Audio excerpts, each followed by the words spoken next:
Guys, Clifton Holly back at it again. Don't forget to like, comment, and subscribe. You see the title of the video?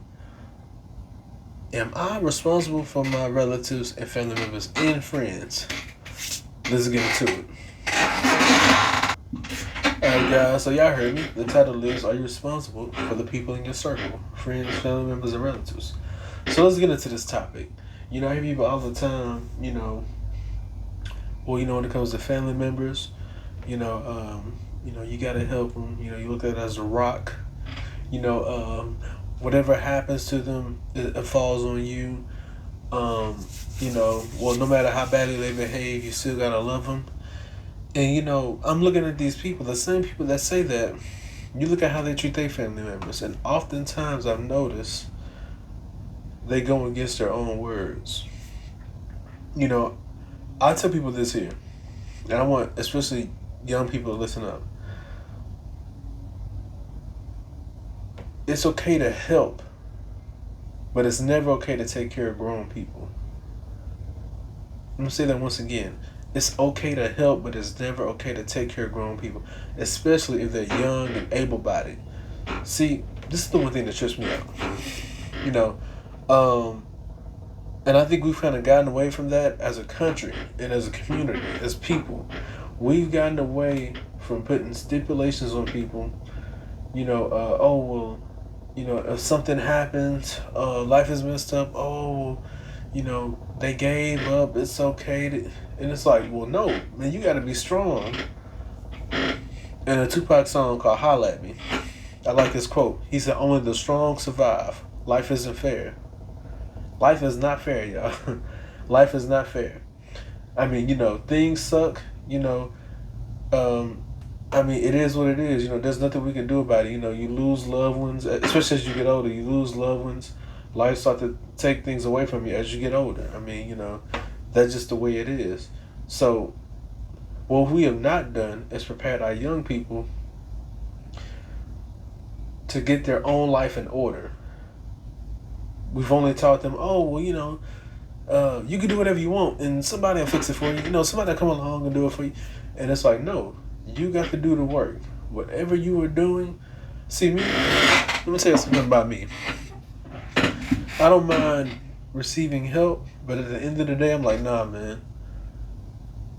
I gotta drive this ship. It's okay for people to help, put stuff on board, but I gotta drive this ship. See, one thing that they never told us or taught us is like, let's say, we always depend on our parents. I just say our parents. But one day, it's natural, we're all gonna outlive our parents. And then once they pass away, what crutch you got? How you gonna take care of yourself? You so used to somebody doing stuff for you, not figuring things out, don't know how to think independently, don't know how to think critically, think logically. So when life happens, you like a deer in headlights. You're like a deer in headlights. You get stuck. You might get stuck for a minute, and then it's like, dang, well, nobody ever taught me how to do this. So this is what I'm saying. This is to help you out realize, to turn on that light bulb and realize that, my parents even if my parents are here, I got to figure out how to make a way for myself. I think that's one thing that especially a lot of young females struggle with. I talk to some young women, oh, well, my grandma died, my aunt died, my mom died, or if their mom or aunt still living, oh, well, they don't care about me, I don't like being around them because they're too messy. And it's like, well, hold on. Especially as a young person, you're 18, 19, even though that's not fully grown. You're 18, 19, 20. You're still able to do something for yourself. Your energy is at its highest, male and female, especially male. Your energy is at its highest. You're like bouncing off of walls, and like your mind's working at its best. Your body's running at the most optimal level that it would ever be. So why are you wasting it? Not trying to better yourself, then let's be realistic. Our young people, they're in the recreational drug use. They drink a lot, so they're lazy. And see, here's the other thing, too. That stuff ruins your drive. See, smoking and drinking, that stuff ruins your drive. And think about it, especially employers, when they see you like this at 18, 19, 20, 21, 22, they can only imagine once you get older. Once you hit 30, I don't even know if a lot of y'all are going to be even having the imagination of having optimism. Y'all going to be like a zombie, you know, oh man, this is messed up. You're not going to be as motivated. You're not going to have the perseverance, the motivation. I mean, you're just going to be a train wreck. At 30, and then not to mention 40, then 50, I mean, you're done.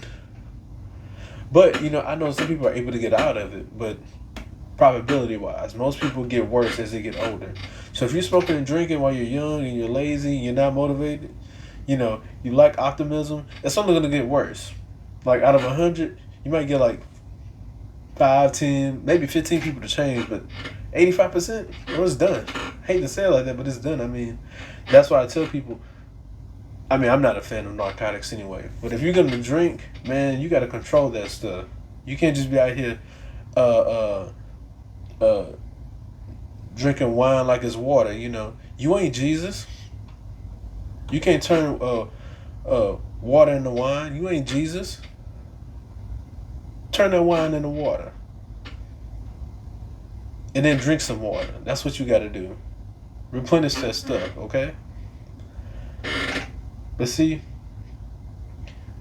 going back to the topic, you know, I hear people all the time, well, you know, I was never taught this. Hey, bro, especially as a man, I'm going to tell you this here.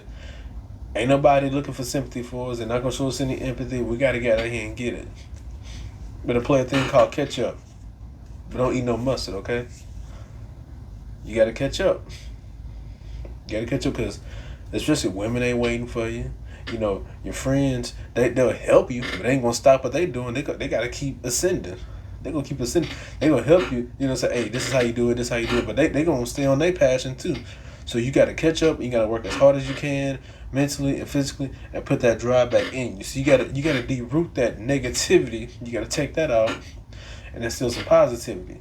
Put some motivation in there.